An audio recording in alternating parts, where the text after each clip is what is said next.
We're outside now. I was going to give you a quick overview of the trailer. This is what I've been working on for a little while. I haven't put a lot of time into it or a lot of energy because I'm fat and lazy. I got this office trailer from work for free. Well, I'm supposed to give them $1 for it, whatever that means. And we've been converting it not into a travel trailer, but a trailer that you would, park. I'm planning on parking it way out there by that big tree that's kind of in the center. It's about, 200 yards away, I guess. Planning on parking it over there and setting up a little camp and having bonfires and doing lazy fat guy stuff. But this is it, and all we've done is kind of cleaned it out a little bit, put some office furniture in it. The biggest addition is this stove. I also got this online. I believe I got that from the Sportsman's Guide, and then when you order it, you have to be aware the chimney for it is very short. So in an application like this, it really didn't work. It's just not tall enough to get out through the roof. So what I did is I bought a section of it's either 2 1/4 inch or 2.5 inch stainless steel exhaust pipe, and I got a coupling. It didn't fit very well, so we had to do some monkeying around and make it work. We built a small platform. I just got the pavers from it's a local hardware yard. Well, I guess it's national, Menards. I got the pavers from there. We had some scrap wood laying around to build a little platform. I got the log stand from Menards. The black heat resistant backing from Menards. The rest of the office furniture I got from work. They were just trying to get rid of it. And in the front, through that doorway, you can see there, I am planning on putting a bed and maybe like a small composting toilet. This, of course, will be the dining room hangout area. Over there will be general storage. Eventually, I'd like to put up a combination wind-solar system with, I'm thinking 3 to 4 100 amp hour batteries. I don't know, like on a day like today, it's nice and sunny, but there is some clouds, there is some overhead, and there's also not a lot of wind blowing. Usually we get a lot of wind out here, but in the summertime it's unpredictable. So I wanted a system that would work no matter what. And I figured if I can let it sit and charge all week while I'm working and doing various life stuff, then I can have it all charged up for the weekend and do my little camping thing. Here's the 10-liter bag I was filling up earlier. I definitely needed 2 arms for that. It's kind of chunky.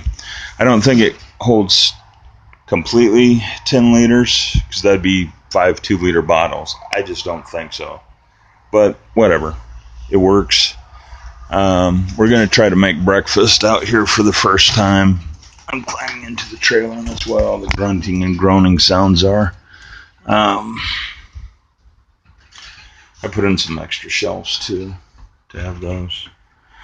Ash bucket to clean out the stove. Fire extinguishers for safety, of course. Here's the front room. And it's wide enough to put a full-size bed in here. I was planning on making the bed, building the bed frame, so it has plenty of ground clearance, so I could put the batteries under the bed and maybe rig up a little vent out the front if it needs it. I'm not sure what kind of batteries I'll get yet. Opening the side door now. Whee! And it gives nice cross ventilation. Keeps it cool in here. Sometime this weekend, I hope, somewhere in here. So I want this doorway to point south when we're done. So the length of the trailer will face east and west, and we'll have maximum solar exposure. And then across the roof line on the outside, of course. Put the solar panels, then attach to one corner of the trailer and really anchor it down well on a tall post. I've read online 30 to 50 feet is a good height, which I think I can pull off. Probably just get rigid electrical conduit and thread it together for the wind generator, and should be doable. Those are some leftover papers, not completely sure what we're going to do with those. I do have several kinds of solar powered mosquito zappers on order. They're cheap, so I don't know if they'll work or not. A lot of this is just experimental, and you guys can come along with the experiment if you want, and hopefully learn from my mistakes. I've learned a lot. We did on the roof. The roof was old and rusty. It's paper thin. It was galvanized at one point, and the galvanizing is worn off, so it was just total rust. And I had my tall, skinny daughter get on a ladder and risk her life to put silver coating on the roof. That was nice of her. I appreciate it a lot. So I'm going to cook her breakfast today, and attempt to. Let's put it that way. We have fired up the stove before. We got the first burn off, which is important. It's a little water leak. My sister warned me about that there would be, condensation issues, and we don't have a rain cap on it because it's just too tall. We couldn't reach it after it's a 10-foot section of stainless steel pipe on there. It was just too tall for us to reach, so we let it go. I'm hoping that we won't have a lot of problems with it, but I really don't know at this point. Live and learn.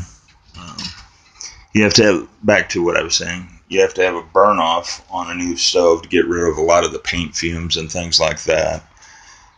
It does stink the first time, so you want it very well ventilated. You want to, probably don't want to sit in here. We did because, that's what we do. But normal, rational people probably wouldn't want to do that because it stinks.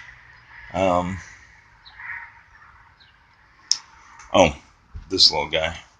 Awesome. I got this off of Amazon. It is a heat-powered fan. I don't know if you guys have ever seen this or heard of it. It takes about 180 degrees to get it up and running. But once it does, it goes like hell. It's a great little invention. Super light. Aluminum body. And basically converts heat into electricity. I don't know if it's a piezoelectric system or how exactly it works, but it's really neat. And if I ever do any winter camping, which I probably will at some point, it'll help transfer heat from the stove and into the bedroom area, to help warm this area. We're still experimenting with the stove. I assume that it's going to be good enough to, keep running for a couple hours. Still have to do a couple tear outs. I should have tore out this light already. I'll probably go with low power draw LEDs eventually. I'm trying to go as much solar or free energy as I can because it's a very remote site, but I didn't want to tie everything into the main solar system. If I could have a bunch of smaller standalone items, I figured, that would be better. That's not a constant draw. And I could they're cheap too. They're really cheap now. So I can replace them as I need to. But I did get many anti-mosquito devices, solar powered devices. Here's one of them I got from the local Menards. Well, several. I have several, but basically it's a outdoor light, solar powered, and it's also a bug zapper. So I figure I'll plant 4 of these around the perimeter, keep the mosquitoes at bay, and have a couple smaller, quieter ones actually at the trailer. And I'm trying various ones out. I think 3 3 or 4 different types to see, how they work. So I don't know if you've ever tried to sleep in a tent with a mosquito. It's like nails on a chalkboard. You're trying to get to sleep, and all you hear is this high pitch of whining constantly. It's not a lot of fun. So we're trying to avoid it. So that's what we're doing today. I will set up. I got to get some wood. I got a bunch of wood at work from pallets that I busted up. They were junk pallets that nobody wanted, and they were just going to throw them in the trash. So I figure win-win. I can use the wood, break them into small pieces with a sledgehammer, and use it to fire up the wood stove, and work doesn't have to pay to haul the stuff away. So everybody wins. But I haven't moved those to this site yet, which is kind of a bummer because I could have really used it today. I didn't foresee doing this today, but here we are. Now I got to scrounge up some wood to make this work. Planning is everything. That's the number one rule of anything in life. The more you plan, the more you think ahead, the more you envision potential problems and hang-ups, the better off you're going to be, and the less work you're going to have to do. And that's part of my philosophy. I call myself the fat, lazy prepper, but a lot of that is I don't like unnecessary work. I don't like the idea of working hard just to work hard. To me, that's not something to be proud of. That's a type of failure. If you're working hard just to work hard, to show everybody, look how hard I'm working. I'm 47 years old. I've been on this earth long enough to know that if I'm not in a, how would I put it nicely,